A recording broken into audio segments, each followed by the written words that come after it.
دراصل بات یہ، اب ہمیں فضل بھی سمجھ نہیں آتا.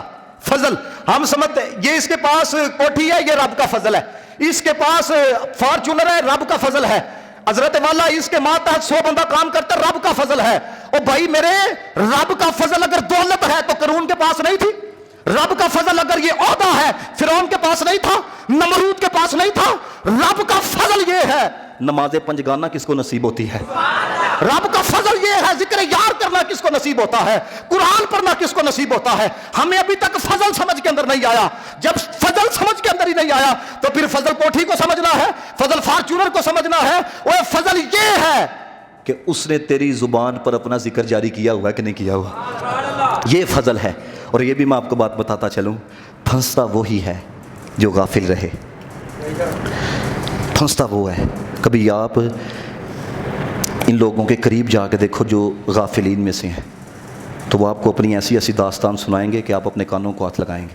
ہو سکتا ہے آپ کو بھی کئیوں نے سنایا ہو. حضرت جنید بغدادی کو نا علامہ عبد الرحمن صفوری نے لکھا، ایک بندے نے نا پرندہ گفٹ کے اندر دیا، آپ نے پنجرے کے اندر بند کر دیا. تو حضرت جنید بغدادی کا نام تھا، وہ لوگ ملاقاتوں کے لیے آتے تھے جاتے تھے. ایک دن پرندہ زبان ہاتھ سے کہتا ہے، جنید بغدادی خود تو اپنے دوستوں سے ملاقاتیں کرتے ہو اور مجھے قید کر کے رکھا ہوا ہے. بات بڑی دل کے اوپر اثر کی. حضرت جنید بغدادی نے پرندے کو آزاد کر دیا. اب اس نے اڑتے ہوئے کیا کہا؟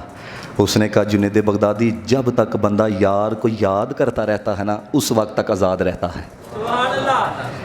جب تک ذکر اللہ کرتا رہتا ہے اس وقت تک آزاد. اب پرندے نے کہا، اس نے کہا، جنید بغدادی جب بندہ غافلین میں سے ہوتا ہے، پرندہ ہو جانور ہو، اس وقت وہ شکاری کے شکار کا نشانہ بنتا ہے. اس نے کہا، جنید بغدادی میں کیوں قید کا شکار ہوا؟ میں صرف ایک دن یار کے ذکر سے غافل ہوا تھا، مجھے اتنی قید و بند کی صعوبتوں کا سامنا کرنا پڑا ہے. تو میں تو حیران ہوں، جو انسان صبح بھی یاد نہ کرے، شام بھی یاد نہ کرے، رات بھی یاد نہ کرے، وہ کس حالت کے اندر ہوگا؟ آخری جملہ جو اس نے کہا، آپ بھی نیت کرو، آپ بھی اپنے ساتھ وقت. اس نے قسم اٹھائی پرندے نے. اس نے کہا، جنید بغدادی آپ نے مجھے آزاد کیا ہے، میں رب کعبہ کی قسم کھاتا ہوں، اب میں صبح بھی اس کو یاد کروں گا، شام بھی اس کو یاد کروں گا، میں قسم کھاتا ہوں. اب دیکھو آزاد کیا. اب مجھے بتائیں، جس پرندے کو آزاد کیا جاتا ہے وہ کدھر پلٹ کے آتا ہے؟ آزادی تو آزادی ہوتی ہے نا. لیکن حضرت جنید بغدادی رحمۃ اللہ تعالیٰ علیہ کی زیارت کے لیے وہ پرندہ آیا کرتا تھا، زیارت کے لیے. اور لکھا ہے جب دسترخوان لگتا تھا ساتھ بیٹھ کے آپ کے ساتھ کھانا بھی کھایا کرتا تھا، دانا جگا کرتا تھا. اب اگلی جو بات آپ کو بتانے لگا، علماء نے لکھا آزاد کیا تھا، پھر وہ واپس کیوں آتا تھا؟ پھر وہ پرندہ حضرت جنید بغدادی کا کیوں ہو گیا؟ کیا وجہ ہے؟ آپ نے آزاد کیا پھر واپس آیا، وہ پرندہ کیوں حضرت جنید بغدادی کا ہو گیا؟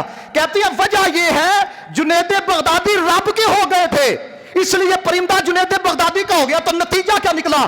کائنات کی جس شے کو اپنا بنانا چاہتے ہو اس کے پیچھے نہ بھاگو، تم رب کے ہو جاؤ. حدیث ہے، فرمایا من کان للہ کان اللہ لہ. فرمایا جو رب کا ہو جاتا ہے رب اس کا ہو جاتا ہے، اور جس کا رب ہو جاتا ہے اس کا سب کچھ ہو جاتا ہے. تو یہ ایک قاعدہ جب زندگی میں انسان کو سمجھ نہیں آتا، ایک ایک چیز کے پیچھے وہ 20 سال دوڑ لگاتا ہے. ایسی بات ہے کہ نہیں؟ تو اس لیے ذکر یار شامل کرو. میں کل ناروال تقریر کرنے کے لیے گیا ہوا تھا، تو ایک نعت خان نے بڑے پیارے لہجے کے اندر نا ذکر اللہ کروایا. تو میں نے اس لہجے کو کاپی کیا، تو میں نے نیت کہ میں آپ سب کو یہ کرواؤں گا. اب وہ ذکر اللہ یقین جانے اتنا سکون تھا، اتنا میرا دل کر رہا تھا وہ بار بار کرتا رہے. اب وہ کیا لہجہ تھا جس لہجے کے اندر وہ ذکر اللہ کر رہا تھا؟ لا الہ الا اللہ. لا، سکون دیکھو کتنا ہے، آنکھیں بند کر کے کرو بڑا سکون آئے گا. لا الہ الا اللہ، لا الہ الا اللہ. اے کلمہ دین ایمان ساڈا، اے ہو بخشش دا سامان ساڈا، اے ہو دسدا اے قرآن ساڈا. پڑھیں لا الہ الا اللہ، لا الہ. جھوم جھوم کے کرو لا الہ الا اللہ لا الہ الا اللہ. اب مجھے بتائیں